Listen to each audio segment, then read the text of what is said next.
A novela Cheias de Charme, que está reprisando Não Vale a Pena Ver de Novo, traz como protagonista a figura da empregada doméstica, vivida nas personagens Maria da Penha, Maria do Rosário e Maria Aparecida, que mudam de vida ao virarem cantoras. A novela passou originalmente em 2012 e fez muito sucesso porque pela primeira vez trouxe como personagem central e de destaque uma figura muito popular da sociedade brasileira, que é a empregada doméstica. Mas o que essa novela tem de mais interessante e de assertivo foi ter mostrado sem rodeios a real face da classe média alta brasileira, que quase em sua totalidade olha para essas figuras com inferioridade e às vezes até com um olhar escravocrata. Fala, nostálgicos, eu sou a Luana e seja bem-vindo ao meu canal Fundo do Baú, que é o nosso espaço para relembrar a cultura pop dos anos 90 e 2000, tanto aqui do Brasil quanto do exterior. E para você que curte esse tema, já deixa seu like agora, porque se esperar pro final você esquece, e também já segue o canal e ativa o sininho, porque toda semana tem novidades. E aproveita, pega a pipoca, porque essa é mais uma história do Fundo do Baú. O ano de 2012 foi muito importante e marcante para essa classe trabalhadora, porque foi nesse ano que foi promulgada a PEC 66/2012, que ficou mais conhecida como PEC das Domésticas, que após muitos anos de luta foi criada uma lei que rege o trabalho doméstico, dando a essas profissionais direitos como fundo de garantia, adicional noturno, plano de saúde, dentre outros privilégios que eram apenas direcionados a funcionários de empresas privadas e funcionários de empresas públicas. E foi nesse mesmo ano que os autores Felipe Miguez e Isabel de Oliveira lançaram na Rede Globo a novela Cheias de Charme, dando protagonismo à história das funcionárias domésticas, mostrando ali como é o mundo delas, né? Que tipo de música que elas gostam, que tipo de arte que elas consomem, quais são os seus sonhos, como é a luta dessas pessoas, como é a moradia delas, o lugar que elas frequentam, como é a realidade da família, né? Das famílias dessas profissionais. Só que de uma forma muito sutil e inteligente, os autores não deram só protagonismo para essa personagem em si, mas também aproveitaram para mostrar qual a realidade de como essas profissionais são tratadas pelas suas patroas e patrões, mostrando a verdadeira face de parte da classe dominante que contrata os serviços das funcionárias domésticas. Eu digo parte porque é bom que a gente diga aqui que óbvio que existem bons patrões, inclusive tem personagens que foram colocados na novela para mostrar que nem tudo tá perdido nessa vida, né? Bom, e começando pela patroa Chayenne, que nessa novela é representada pela icônica Cláudia Abreu, que vive uma personagem que é uma cantora muito famosa, uma rainha do forró, né, que vem de uma origem muito humilde, uma nordestina, que batalhou ali para conseguir encontrar o seu lugar ao sol, e que tem a sua imagem muito relacionada às empregadas domésticas, porque ela é uma ídola desse público. Só que a Chayenne vê o seu mundo desmoronar diante das amadinhas de Chay, como é a expressão que ela usa para se referir às suas fãs, quando a sua empregada doméstica, até aquele momento, a Maria da Penha, vivida pela incrível Thaís Araújo, entra com um processo contra ela, após ela ser agredida reiteradamente pela patroa, mas o que culminou realmente na demissão da Penha e essa abertura de processo foi o fato da Chayenne ter jogado uma sopa quente em cima da Penha. Logo depois que a Penha sai da casa da Chayenne, quem vai trabalhar lá como cozinheira é a Maria do Rosário, que desde pequenininha nutre o sonho de ser cantora, né? Das três empreguetes, a que realmente tinha sonho, né? Que tinha um talento nato mesmo, que compunha músicas, que já cantava, era a Rosário. Só que a oportunidade nunca chegou para ela de fato. E quando ela soube que tinha essa oportunidade na casa da Chayenne, ela pensou, pronto, vai ser o meu momento, porque eu vou estar trabalhando na casa da maior ídola do momento.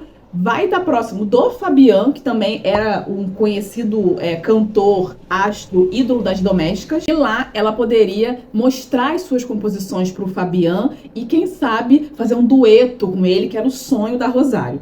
O grande problema é que quando começa a trabalhar na casa de Chayenne e conviver com ela, a Rosário descobre que ela não é nada daquilo que ela se mostra na frente das câmeras. A Rosário sente na pele o quanto Chayenne é uma mulher arrogante, que humilha suas funcionárias, que trata as pessoas mal e acha que todo mundo deve estar jogado aos pés dela só pelo fato dela ser uma grande estrela. A Ali tá bem nítido, né, que os autores quiseram colocar através da personagem Chayenne o comportamento que muitas pessoas que vêm de baixo acabam adotando quando ficam ricas, quando ficam famosas, quando têm poder às suas mãos.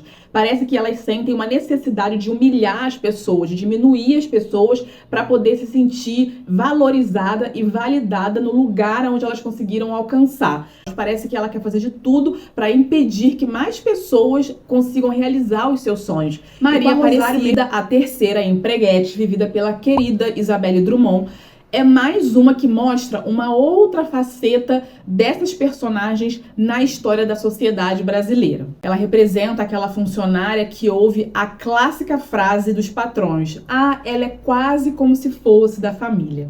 A Cida, ela é filha de uma ex-empregada da Casa dos Sarmentos. Ela engravidou, né, nesse trabalho e teve a sua filha ali vivendo naquele ambiente. E os patrões aceitaram que ela permanecesse lá após o nascimento da sua filha. Só que quando a Cida ainda era muito pequena, a mãe dela acabou tendo uma doença e falecendo. E ela passou a ficar na casa junto da madrinha dela, que era a cozinheira da casa, e muito também por uma autorização dos patrões, né? A Cida vivia no quartinho de empregada com a madrinha. Mas apesar disso, a Cida cresceu sentindo que tinha algum afeto que vinha da família Sarmento para com ela. O casal Sarmento tinham 2 filhas meninas que muitas vezes chamavam a Cida para brincar com ela, dividiam as bonecas dela com a Cida, né? Na verdade, a Cida sempre foi aquela clássica filha da empregada doméstica que recebe as roupas usadas que não cabem mais nos filhos dos patrões, os brinquedos que eles já não se interessam mais. E a Cida tinha muita gratidão por aquilo, né? Ela se sentia como parte integrante da família por ser de alguma forma lembrada por eles. Só que ela não percebia o que estava por trás da lógica daquele relacionamento tóxico entre ela e a família Sarmento, que ela via como se fosse sua família. Mas, na verdade, os Sarmentos só viam a Cida como uma continuação do trabalho que a mãe dela exercia ali naquela casa, que, aliás, é uma das características também de parte dessa classe média brasileira, que é de ver as futuras gerações das domésticas trabalhando para as futuras gerações das suas famílias. Não à toa, muita gente dessa classe social não curte muito ver filho de porteiros, de doméstica, de pessoas das classes mais pobres e mais simples ascenderem socialmente, irem para a faculdade, fazer um curso superior e trabalhar em outra coisa. Para eles, o ideal seria que os filhos das suas domésticas continuassem trabalhando para eles conforme o tempo fosse passando. E essa era a visão que a família Sarmento tinha sobre a Cida. A Cida cresceu tanto com essa ilusão que ela não percebia que ela exercia ali dentro da casa um trabalho doméstico. Só que ela não percebia que ela estava sendo explorada, né, dentro daquela casa. Inclusive, a forma como a Cida era tratada ali dentro e o trabalho, a forma como ela exercia o trabalho dela de forma ilegal na casa, inclusive denota uma outra característica também presente na relação entre patrões e empregados domésticos, que é o trabalho análogo à escravidão. Porque a Cida trabalhava lá, mas ela não tinha carteira assinada, ela não tinha nenhum dos benefícios que são assegurados para empregados domésticos, mesmo antes da PEC 66 ter sido promulgada. Além disso, a Cida também não recebia o salário mínimo fixado pela lei, né? Eles davam ali uma espécie de contribuição para ela, mas ela usava uniforme doméstico, cuidava das tarefas de arrumação da casa, mas ela, até um dado momento, ainda sentia que ela devia gratidão àquela família pelo fato de eles terem deixado ela ficar morando na casa, mesmo após a morte dos seus pais. Com esse pretexto da pessoa ser quase como se fosse da família, os patrões vão explorando o trabalho dessas pessoas, né? Só que essas pessoas são quase da família, mas elas não estão no testamento, elas não estudam na mesma escola dos filhos dessas pessoas, elas não fazem as viagens internacionais de férias junto com os filhos dos patrões, mas são quase como da família, né? O despertar da Cida para o que estava acontecendo com a vida dela acontece quando, em uma situação inusitada, ela tá caminhando ali pelo condomínio, né, onde ela vive, na casa dos Sarmentos, e ela conhece o Conrado. O Conrado é um filhinho de papai, né, um tipo playboyzinho, filho de Otto Werneck, que é um empresário muito bem sucedido, muito rico. Só que Conrado aparentemente se encanta pela Cida e começa ali um flerte entre eles. Como ela não está usando uniforme, né, e na mente de algumas pessoas, né, a empregada doméstica tem uma cara específica. Então ele nunca iria imaginar que aquela menina com uma cara de bonequinha poderia prestar serviços domésticos. Então ele acredita que ela é uma moradora do condomínio. Logo ele fica sabendo que ela mora na casa dos Sarmentos e acha que ela é filha deles. E ele, junto com a avó, que ensinou ali ele a ser também bastante preconceituoso e se relacionar com as pessoas por interesse, eles estão precisando de se unir a alguma família que tenha dinheiro para ajudar eles a voltarem a ter uma vida de conforto, porque o Otto Werneck já não está mais cedendo tanto dinheiro para eles viverem assim na boa vida. Então a avó do Conrado ali dá maior força para ele seguir esse namoro com a Cida apresenta ele para a família e no mal entendido, e até com a ajuda dos Sarmentos que querem se aproveitar dessa relação também da Cida com o Conrado, porque o escritório dos Sarmentos está passando por um problema ali de dinheiro e eles veem, né, o fato do Conrado ser o filho do Otto Werneck, uma forma de ter um dinheiro injetado ali no escritório deles, né, de advocacia. Eles acabam fingindo que realmente são pais da Cida. Só que então a Isadora, a filha do Sarmento, que estava vivendo na Europa, volta e conhece o Conrado, namorado da sua irmã Cida. Ela fica encantada com o cara, né, e joga sujo e acaba dando um jeito de Conrado saber que Cida, na verdade, é sim funcionária doméstica da casa. Ele, que foi criado à base de muito preconceito, fica chocado ao descobrir que a Cida é empregada da casa dos Sarmentos, mas ele ainda fica se segurando ali naquela relação muito por influência da avó.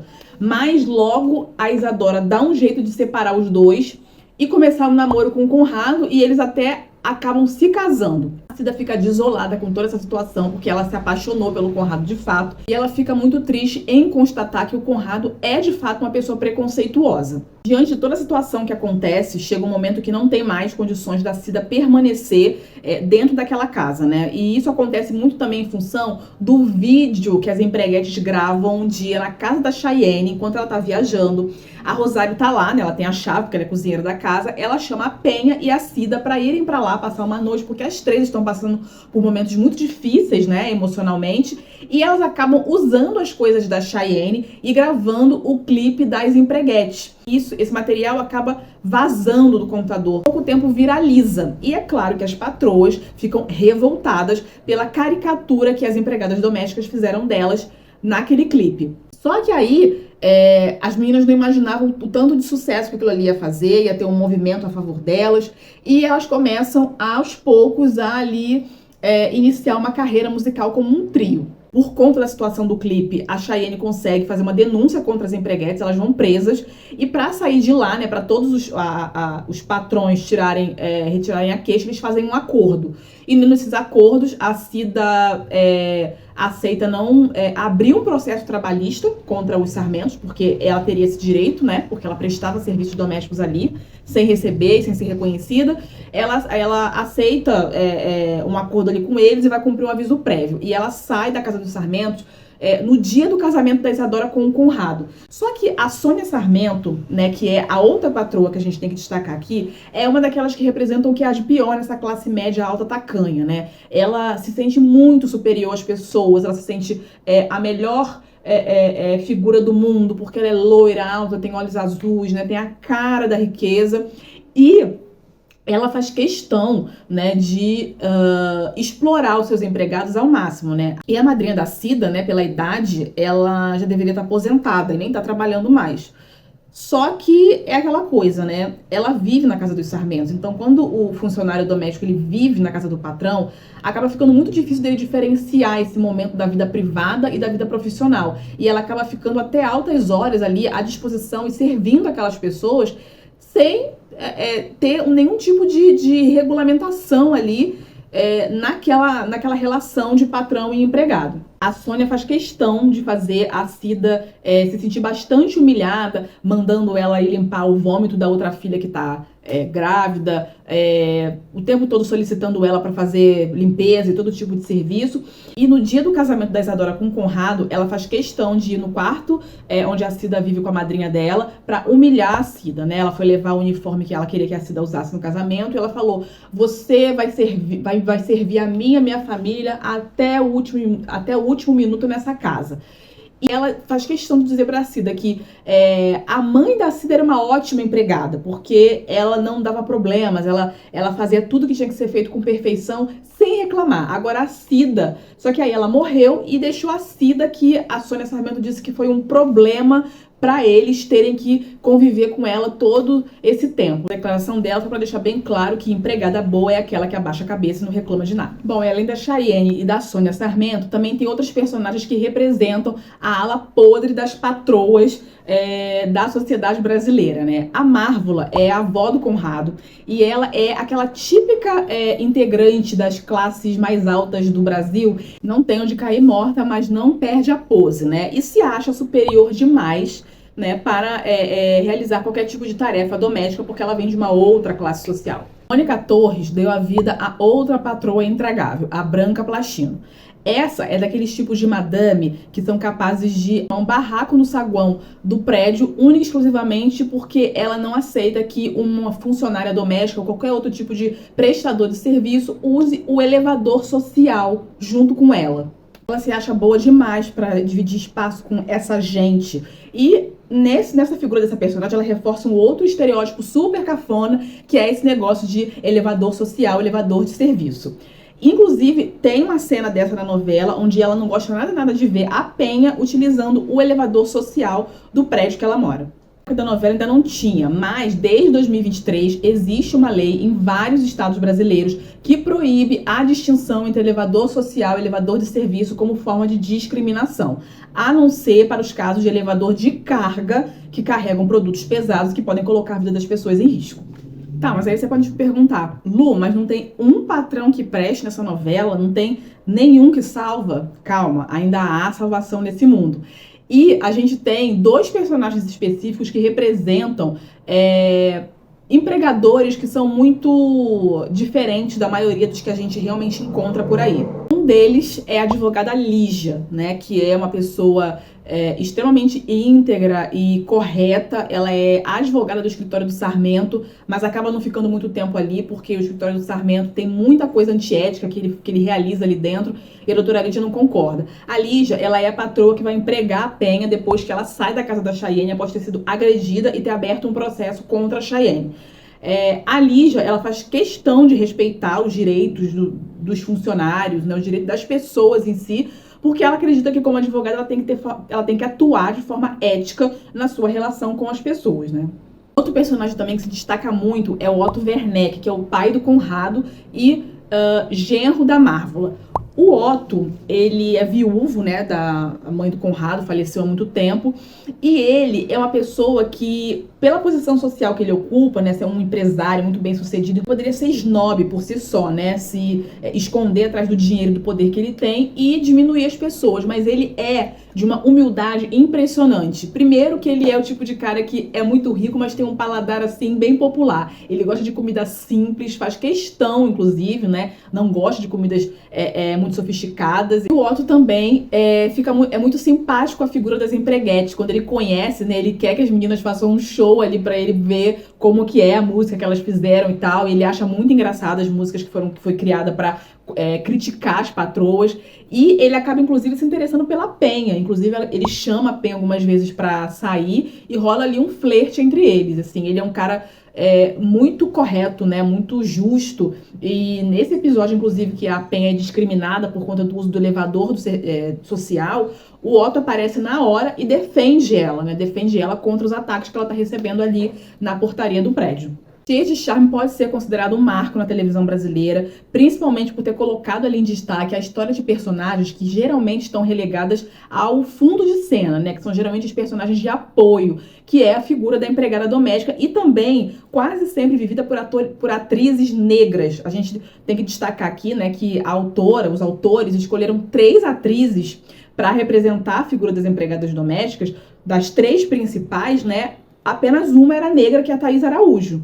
A novela se tornou muito popular exatamente por dar espaço para mostrar que essas pessoas também sonham, também têm objetivos de mudar a sua realidade e que elas buscam apenas sobreviver de forma digna e honesta todos os dias. E uma das coisas mais legais também da novela é que ela estava ali numa época em que a internet estava começando a se popularizar, essa coisa de viralizar conteúdo. Tanto que o vídeo que as empreguetes gravam, e elas nem gravaram com a intenção de jogar na internet para viralizar, quando cai na rede, acaba viralizando e trazendo essa fama para elas, né? E elas ali aproveitaram da situação e investiram tudo que elas podiam para poder mudar a realidade delas e da família delas. Agora é nossa vez, nostálgicos. Vamos conversar aqui nos comentários. O que você achou da novela Cheias de Charme? Você gostava dela, da trilha sonora, dessa história, desse enredo todo? Vamos trocar aqui nossas impressões e memórias, né, sobre essa novela de 2012. Tem 12 anos que ela esteve no ar, porque recordar é viver. Beijinhos!